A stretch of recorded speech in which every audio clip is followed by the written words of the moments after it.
आपण पाहत आहात जत मराठी न्यूज।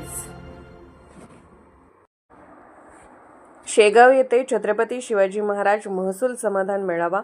शेकडो नागरिकांना दिलासा। 750 अर्ज निकाली। विविध दाखल्यांचे विक्रमी वितरण। एक खिडकी उपक्रमाला उत्स्फूर्त प्रतिसाद। जत तालुक्यातील शेगाव येथे आयोजित करण्यात आलेल्या छत्रपती शिवाजी महाराज महसूल समाधान मेळावा टप्पा 1 या उपक्रमाला नागरिकांचा उत्स्फूर्त प्रतिसाद मिळत प्रशासनाने एका दिवसात शेकडो प्रलंबित कामे मार्गी लावत सर्वसामान्यांना मोठा दिलासा दिला। दिनांक 10 एप्रिल 2026 रोजी पार पडलेल्या या मेळाव्यात महसूल विभागाने एक खिडकी योजना राबवत विविध सेवा एकाच ठिकाणी उपलब्ध करून दिल्या। या अंतर्गत तब्बल 750 अर्ज निकाली काढण्यात आले, तर 396 प्रकरणांमध्ये अद्ययावत 712 उतारे वितरित करण्यात आले।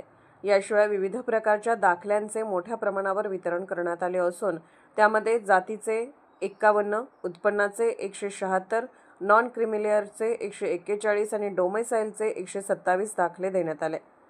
मेळाव्यात जमीन विषयक प्रकरणे, पाणंद रस्ते तसेच घरकुल योजनेअंतर्गत काही लाभार्थ्यांना पट्टे देण्यासंदर्भातही तात्काळ कार्यवाही करण्यात आली। अनेक दिवसांपासून प्रलंबित असलेली कामे एका दिवसात पूर्ण झाल्याने नागरिकांनी समाधान व्यक्त करत प्रशासनाच्या कार्यपद्धतीचे कौतुक केले। तहसीलदार प्रवीण धानोरकर यांच्या मार्गदर्शनाखाली हा मेळावा यशस्वीरित्या पार पडला। अशा मेळाव्यामुळे नागरिकांचा वेळ व खर्च वाचतो, तसेच शासनाच्या सेवा अधिक पारदर्शकपणे पोहोचवता येतात, असे त्यांनी सांगितले। या समाधान मेळाव्यास जत उपविभागीय अधिकारी माननीय श्री अजयकुमार नष्टे, उपायुक्त तथा सांगली जिल्हा पालक अधिकारी माननीय श्री संतोष भोर यांनी सदिच्छा भेट देत उपस्थित नागरिकांशी संवाद साधला।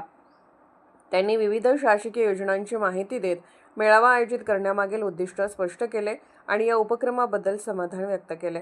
यावेळी पंचायत समिती सभापती सौ अर्चनाताई पाटील, जिल्हा परिषद सदस्य डॉ. शिवाजी खिलारे, पंचायत समिती सदस्य विजय रुपनर, प्रमोद सावंत यांच्यासह विविध विभागांचे अधिकारी मोठ्या संख्येने उपस्थित होते। शेगाव मंडळातील सर्व महसूल गावांसाठी आयोजित या मेळाव्यामुळे महसूल विभागावरील नागरिकांचा विश्वास अधिक दृढ झाला असून भविष्यातही असे उपक्रम सातत्याने राबवावेत अशी मागणी नागरिकांकडून होत आहे। एक दिवसात कामाचा निपटारा, प्रशासन नागरिकांच्या दारी अशी भावना यावेळी नागरिकांनी व्यक्त केली।